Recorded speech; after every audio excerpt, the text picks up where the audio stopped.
My nephew looked me in the eye and said, "Nobody actually likes you. We just invite you because you pay for everything." So I canceled the vacation I paid for, moved out, and let their entire house of lies collapse. My name's Colin. I'm 34, and for the last decade of my life, I've been the so-called stable one in my family. The guy who doesn't drink too much, doesn't raise his voice, pays his bills on time, and somehow always ends up picking up the tab. The one everyone leans on, never thanks, and quietly resents once the check clears. I'm not married, no kids, no major drama, just a decent job in IT, a quiet need for peace, and a tendency to say yes to things I should probably say no to. And maybe that's part of the problem. Maybe I made it too easy for them. Let me rewind a bit. I've always been close to my sister Rachel, at least in that polite, not really close kind of way. We were tight when we were kids, but adulthood brought out something in her that I didn't see coming, a sense of entitlement dressed up as family loyalty. She married young, had 2 kids by the time she was 25, and since then I've watched her become this tornado of passive-aggressive jabs and emotional manipulation. Her husband Eric is a bland man with loud opinions and a selective work ethic. I've always suspected he didn't like me much. Too many of my polite silences probably made him feel judged, and too many of my offers to help probably made him feel like I was keeping score. Spoiler, I wasn't, at least not at first. For the past 4 years, I've been splitting rent on a fairly large house with them, mostly for financial reasons on their side. They'd fallen behind on their mortgage, and I'd just moved back to town after a job transfer. Rachel floated the idea. We'd all go in on this rental, save money, share utilities. It'll be temporary, she said, just until we're back on our feet. At the time, I thought, sure, why not? It'll help them. And I'll be around my niece and nephew more. Win-win. Fast forward to now, and I'm still here in the same house on the same lease, paying just a little more than my share because you make more, Colin, and enduring a family dynamic that felt more like a slow leak than an explosion. But I stayed because it's family, because it felt easier than starting over, because I thought maybe eventually they'd get it together. I should have seen the cracks earlier, like the time Rachel borrowed my car just for the day and returned it 3 days later with an empty tank and a new dent in the back bumper. Or when Eric casually suggested I should pay for the internet upgrade since you use it for work and all, even though he spent most evenings streaming conspiracy videos in HD, or the way they always assumed I'd pick up the dinner tab when we went out, every time. You got this one right, like it was some inside joke and I'd just forgotten the punchline. Still, I let it go. I told myself it wasn't worth the drama, that if I confronted them it would just make things worse, that maybe they didn't realize how often they leaned on me. Maybe they appreciated me in ways they didn't know how to say. And then came the vacation. It started months ago. Rachel was stressed the kids were burnt out from school, and Eric was between jobs again. I had some unused PTO and a decent bonus sitting in my account, and against my better judgment,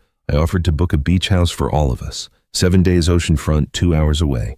My treat, I said, and I meant it. I really did. I just wanted to do something good, something fun, something that might make me feel connected to them again. Rachel cried. The kids were thrilled. Eric gave me a fist bump and said, "You're the man, Colin." And for a moment, I believed it might actually be a good idea. But things started shifting almost immediately. Rachel began treating the trip like it was her project. She picked the dates, assigned rooms, made a grocery list, even emailed me a spreadsheet of shared responsibilities, despite the fact that I was footing the entire bill. Then she suggested inviting her best friend and her kids along just for a night or two. And when I hesitated, she pouted like I'd just canceled Christmas. Eric started bragging to his friends about our beach house, casually dropping references to it like he owned the deed.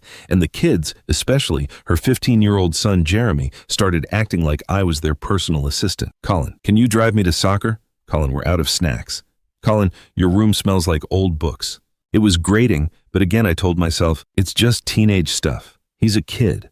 They don't get it yet. Until the night everything cracked. It was a Friday. We'd ordered takeout, my treat obviously, and we were all sitting around the dinner table. The kids were on their phones. Eric was halfway through a beer. Rachel was scrolling on her iPad while asking me how many bedrooms the beach house had again, because apparently the last 3 times I told her hadn't stuck. Then Jeremy laughed. It wasn't the kind of laugh you share with someone. It was the kind you aim at them. He looked up from his phone right at me and said loud enough to freeze the room, "Why are you even here? Nobody actually likes you. We just invite you to stuff because you pay for everything." For a second, the silence was deafening. I remember thinking, surely someone is going to say something.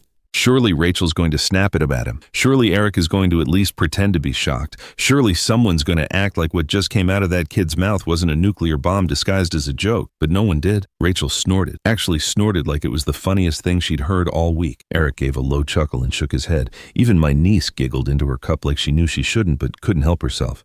And in that moment, something just clicked. I wasn't family, not really, not to them. I was a wallet with legs, a chauffeur with Wi-Fi, an afterthought with a bank account.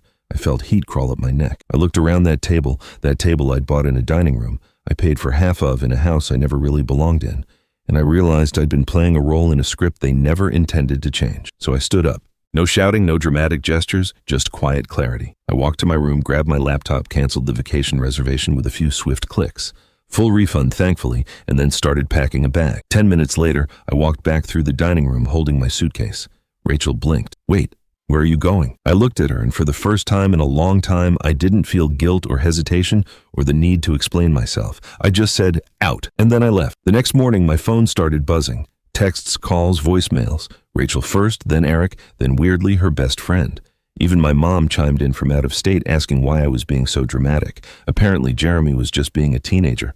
I was blowing things out of proportion, and canceling the vacation was punishing everyone for one dumb joke. They keep calling, they keep texting, but I haven't gone back. Not yet. And what they don't know is that I'm not just done with the vacation. I might be done with all of it. If walking out of that house with my suitcase in hand was the moment I took my first breath of fresh air in years, what came next was the slow realization of just how polluted the air had been all along. I didn't have a plan at first. I booked a room at a modest hotel just off the highway, the kind with carpets that smell faintly like lemon cleaner, and late checkouts nobody enforces. I sat on the edge of the bed, suitcase, untouched, phone vibrating every few minutes with new messages. I didn't even read most of them.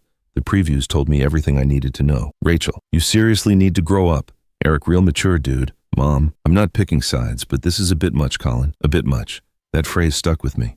They were always saying that when I pushed back the few times I actually did, when I said it wasn't fair that I paid more than half the rent, when I said maybe Jeremy needed consequences after he broke my headphones, when I mentioned offhandedly that I didn't feel very included in the decisions about our shared space. Every time I drew a boundary, they acted like I'd dropped a grenade at the dinner table. I didn't sleep that night. My mind kept bouncing between frustration and sadness and a weird gnawing feeling that I couldn't quite name, like I was mourning something but I didn't know what, a version of my family that never really existed. The years I'd spent trying to earn love through helpfulness. The next morning I went to a little diner around the corner, ordered pancakes I didn't need, and stared out the window while the waitress refilled my coffee 3 times without asking. By noon I'd found a furnished short-term rental on the other side of town. Expensive, but clean, quiet, and mine. I signed the lease that afternoon and paid 3 months up front. I didn't tell anyone. Let them stew. But as the silence dragged on, something strange happened. The calls didn't stop. They just changed. The first week it was all about the trip. Rachel's voice messages grew increasingly frantic, guilt-laced with lines like, "The kids were so excited, Colin, and I already told everyone about it." As if my cancellation was some personal attack on her ability to keep up appearances. She even tried weaponizing nostalgia. "Remember when we used to go to the lake with Mom and Dad? You're taking that away from them now." Then Eric chimed in with his own unique brand of manipulation. "We can talk about this, man, but punishing Jeremy doesn't make you the bigger person." As if I had slammed a door on some teachable moment they would have handled with grace and insight, if only I hadn't been so sensitive. By the second week, though, the messages took a different turn when I didn't expect. They started talking about the house. It began with subtle hints. Rachel texted, "Hey, just wondering when you'll be back. Rent's due soon." Then Eric sent me a message that said, "FYI, landlord's asking if you're still on the lease." I said you were just taking a break, and that's when I realized they didn't think I was serious. They thought I'd cool off, miss them, and come slinking back with my wallet open and my tail tucked. So I sent Rachel a short, polite message. The first real communication since I walked out. "Hey, I'm not coming back. Feel free to transfer the lease into your name." She didn't reply for 2 days. When she did, it was a novel. Long paragraphs about how you can't just leave us like that. And this affects all of us, and you made a commitment. She tried appealing to my sense of duty, reminding me how I'd promised to help when they were struggling. How you were the one who said family sticks together. It wasn't until the very end of her rant that the real panic showed through. "We can't afford the full rent without you, Colin." There it was, the truth. That sentence clung to the back of my mind like a parasite. It wasn't about me walking out. It was about the vacuum I left behind. Not emotional, but financial. I wasn't a brother or an uncle. I was a crutch. The longer I stayed silent, the more desperate the messages became. My mother, who had been mostly quiet during the initial blow-up, decided to get involved. She called me during a lunch break at work, her voice gentle, almost rehearsed. "Colin, honey, can we talk?" I didn't hang up, but I didn't say much either. She started slow, asked how I was, if I was eating well. Then came the shift. Rachel told me what happened. "I know Jeremy said something awful, but he's a teenager. They say things they don't mean." I kept my voice steady. "He meant it." There was a pause. "Well, even if he did, you have to be the adult in the room." That's when I laughed. Not loudly, not bitterly, just a quiet exhale of disbelief. "I've been the adult in the room for 10 years, Mom." She didn't know what to say to that. That call ended with a familiar line. I just don't want the family falling apart over something like this. Too late. Weeks passed. I settled into my new place. Quiet evenings, no teenage stomping upstairs. No Rachel barging into my room without knocking to ask if I could Venmo her for groceries. No Eric leaving passive-aggressive notes about the dishes I didn't wash after he used them. I should have felt free light liberated, but I didn't. Not yet, because then came the betrayal that flipped everything upside down. It was a Thursday. I was getting ready for bed when I got a call from a number I didn't recognize. I let it go to voicemail. Then I got a text. "Colin, this is Mr. Alvarez, your landlord. Please call me when you can. It's urgent." I felt that sick flutter in my stomach. I called him back immediately. He answered on the first ring. "Hey, Colin, sorry to bother you so late. I wanted to clarify something. Rachel and Eric told me you'd agreed to stay on the lease but live elsewhere. They said it was a temporary thing. Some trial separation while you work through a family disagreement." My mouth went dry.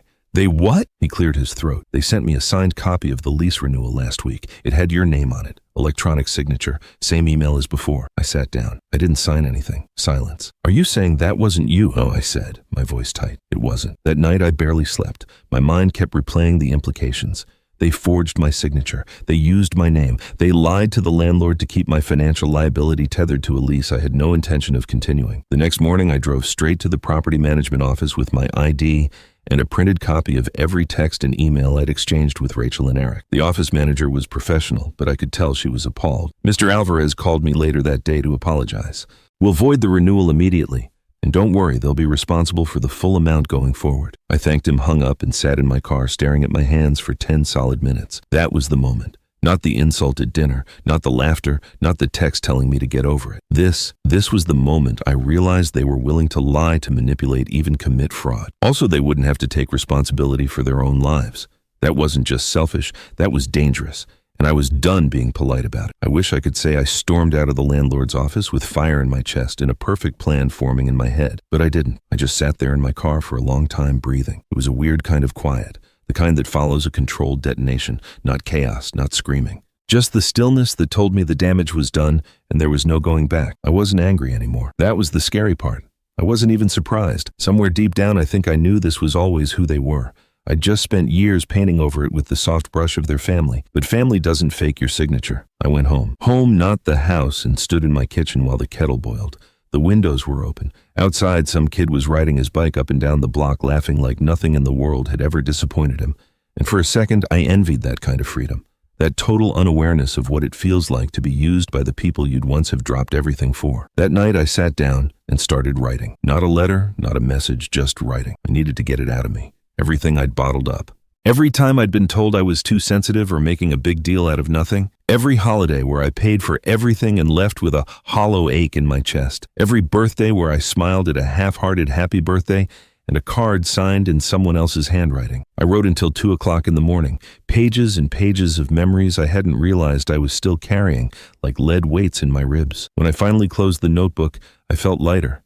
Still hurt, but lighter. The next few weeks were quiet, but the kind of quiet that comes from deliberate absence, the kind you build around yourself like a wall. Rachel stopped calling. Eric didn't text. My mom tried once or twice, but when I didn't reply beyond a simple, "I'm okay," she gave up.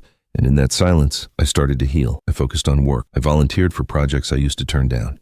I started eating lunch with coworkers instead of disappearing into my office like a ghost. People started inviting me to things. Trivia nights, happy hours, weekend hikes, and for the first time in a long time, I said yes. It was awkward at first. I'd forgotten how to talk about things that weren't family related. But over time, I remembered how to laugh at bad jokes, how to ask about someone's weekend and genuinely care about the answer, how to share stories that didn't start with my sister once. Then came the day my manager Lisa pulled me aside. "You've been killing it lately," she said, smiling. "I don't know what changed, but I'm glad to see it." I shrugged, a little embarrassed. "Just fewer distractions, I guess." "Well, whatever it is, it's working.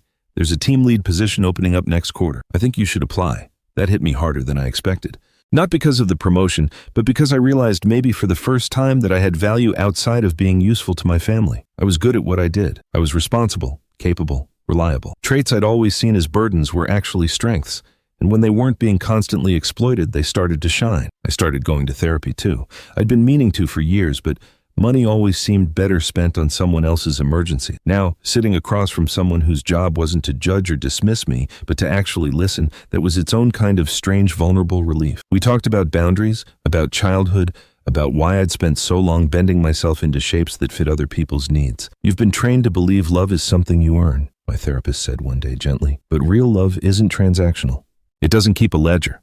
That stuck with me. So did the next thing she said. Your absence is revealing the shape of your worth to them, not because they miss you, but because they miss what you did for them. That's not your fault, but it's important to see it clearly. I saw it more clearly every day, like when Rachel finally messaged me not to apologize but to say they were struggling to cover rent and really could use a little help just for a few months. She wrapped it in flowery language, talked about the kids missing me, said Jeremy was sorry if he upset me. Not sorry for what he said, just sorry if I took it the wrong way. I didn't reply. Instead, I started boxing up the remnants of that chapter of my life.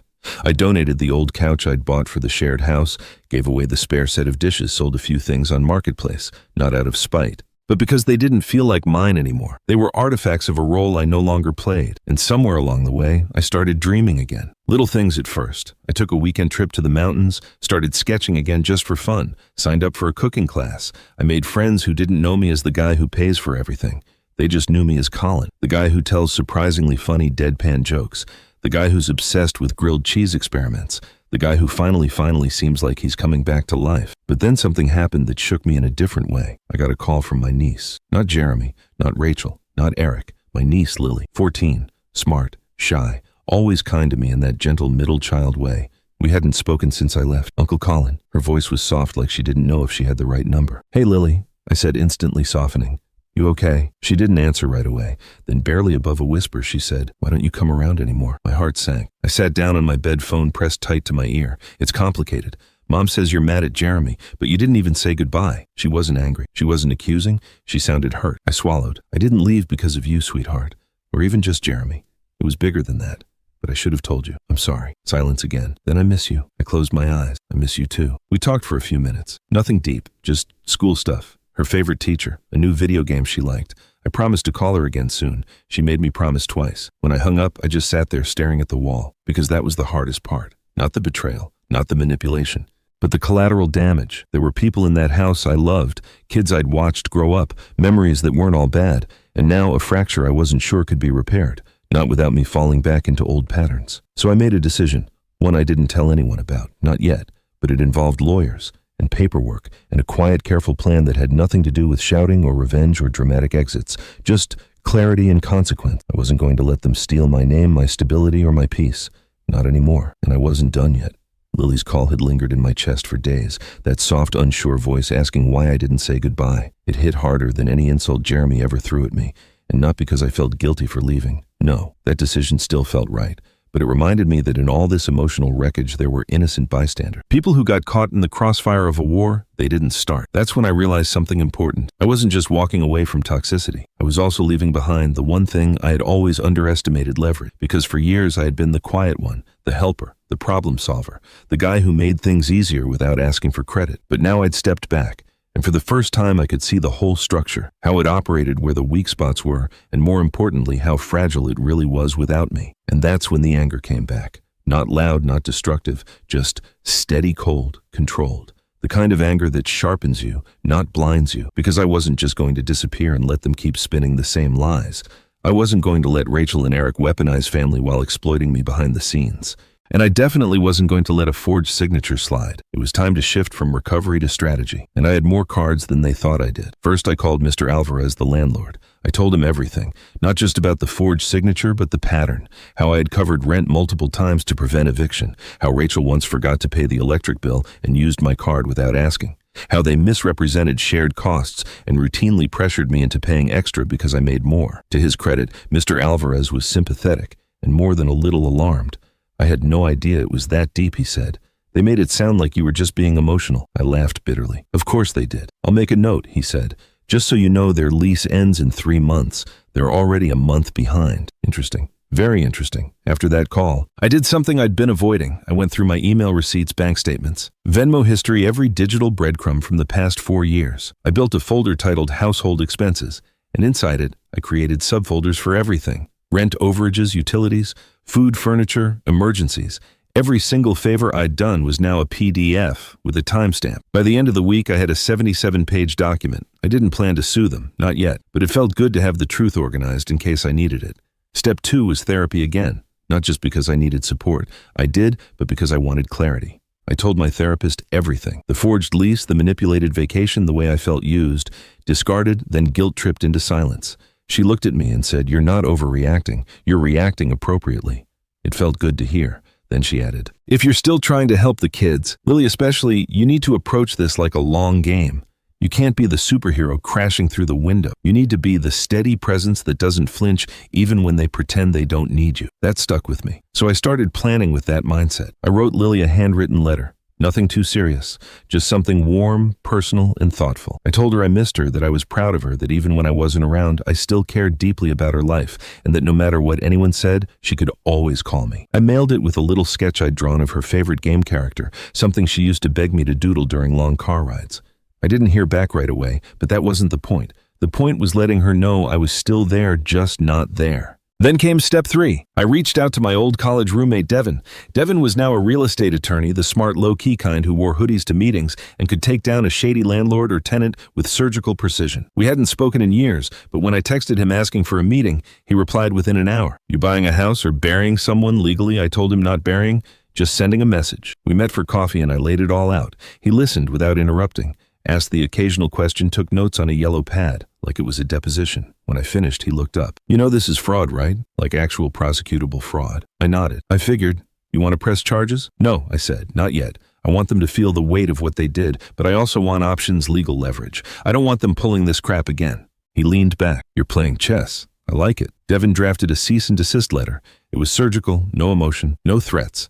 Just a cold, clear outline of what they'd done, what laws they'd broken, and how any further attempt to involve me in their affairs, financial or otherwise, would be met with formal legal action. Then we mailed it, certified signature required. Rachel signed for it. 2 days later, my phone lit up like a pinball machine. Missed calls, voicemails, some angry, some panicked. One from Eric that said, "You really think you can threaten your own family like this?" I didn't respond because step 4, the most important step, was silence. Silence was power.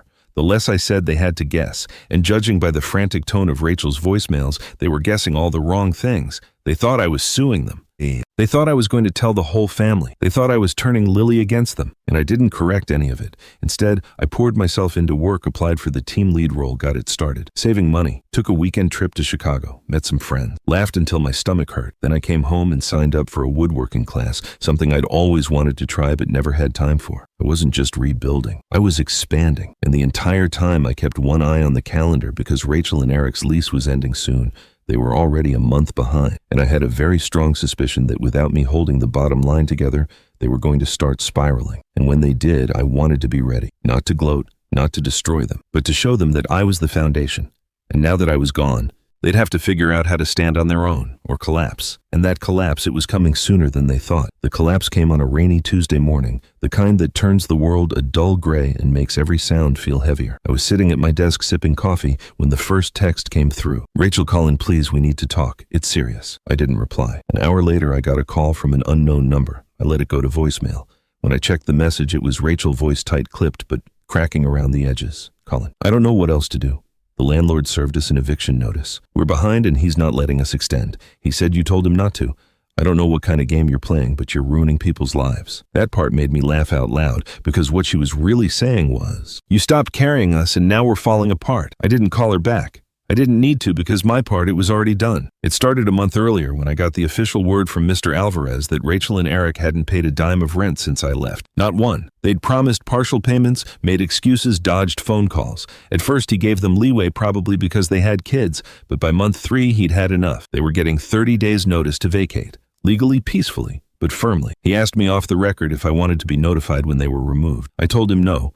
But I did ask him one thing. "Can you make sure the kids are out of the house when it happens?" He paused, then said quietly, "I'll do what I can." So while the clock ticked down on their lease, I waited. And while I waited, I prepared. See, revenge, real revenge, isn't about fireworks. It's about pressure. It's about removing the thing they leaned on most and letting nature do the rest. Rachel and Eric had built their entire world on the quiet assumption that I would always be there, that I would forgive, that I would fix, that I would pay. And now, for the first time, they had to answer for their own decisions. Word spread quietly through the family. I hadn't said much, but the story got around. Not from me. I was careful about that. but from Rachel's own desperate flailing. She told our mother, hoping to turn her into an ally, but instead, it just cracked open a conversation our family had been avoiding for years. Mom called me one night days before the eviction notice was served. "Colin," she said, "I want to apologize." I was quiet, waiting. I should have stepped in sooner. I didn't realize how much they were leaning on you, or how long it had been going on. "They didn't hide it," I said. "You just didn't want to see it." She sighed. "I know." And for the first time in years, we had an honest conversation. No guilt, no manipulation, just truth. She told me Rachel had always assumed I'd be fine because Colin's the responsible one, that she figured I didn't mind because I never complained. That's the thing I said. I shouldn't have had to complain. She didn't argue. When the eviction was finalized, I didn't celebrate. I went for a walk. It was a strange day, sunny but cool with wind that made the leaves shiver on the trees. I kept thinking about Lily, about how hard this was going to be on her.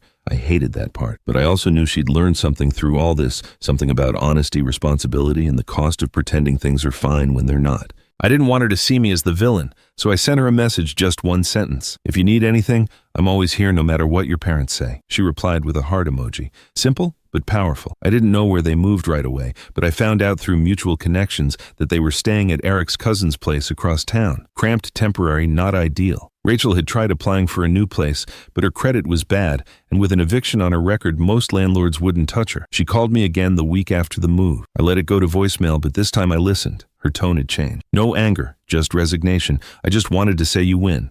"Okay, is that what you wanted? You got what you wanted." I paused. The message. Thought about it. No, I thought. This wasn't about winning. This was about stopping. Stopping the cycle. Stopping the abuse. Stopping the slow erosion of my peace for the sake of people who would never protect it. When I resumed the message, her voice softened. "I know we messed up. I know what Jeremy said was awful. I should have said something.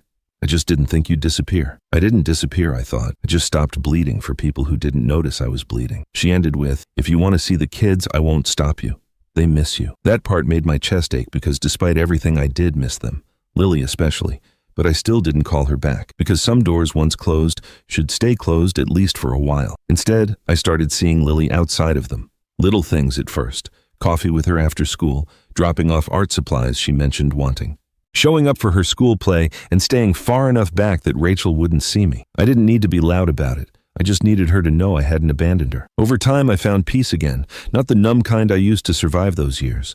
Real peace. I got promoted again at work, bought a condo, nothing fancy, just mine. My own walls, my own kitchen, my own music playing softly in the background on Saturday mornings while I cooked breakfast. I even started dating again, carefully, quietly, someone kind, someone who didn't need fixing. It took time, but I rebuilt myself, stronger, wiser, calmer, and eventually I got a letter from Jeremy. It was short, typed, printed on plain white paper and folded into an envelope with no return address. "Uncle Colin, I don't expect you to forgive me. I don't even know if you want to hear from me. But I wanted to tell you that I'm sorry for what I said, for how I acted. I was trying to be cool or funny or whatever, and I didn't think about what I was actually saying. You were always there. I see that now. I don't know why no one else seemed to see it at the time, but you were, and we took advantage of that. I don't deserve a second chance, but I hope you know that I regret it. Jeremy." I read it 3 times, then folded it carefully and tucked it into the back of my journal. I never wrote back. Some apologies are meant to be carried, not answered. And as for Rachel and Eric, last I heard they were still scrambling. Different jobs, smaller place, less stability. I don't wish them harm. I just wish they'd learned earlier. But in the end, maybe that's the real revenge. Not the eviction, not the silence, not the cold precision of walking away, but the fact that I'm thriving, not in spite of them, but because I finally stopped sacrificing myself to keep their comfort intact. They lost their safety net. I found my freedom, and the final thread holding me to that version of my past snapped cleanly, quietly, powerfully. I was never their foundation. I was their lifeboat, and when I stepped out, they finally had to learn how to swim.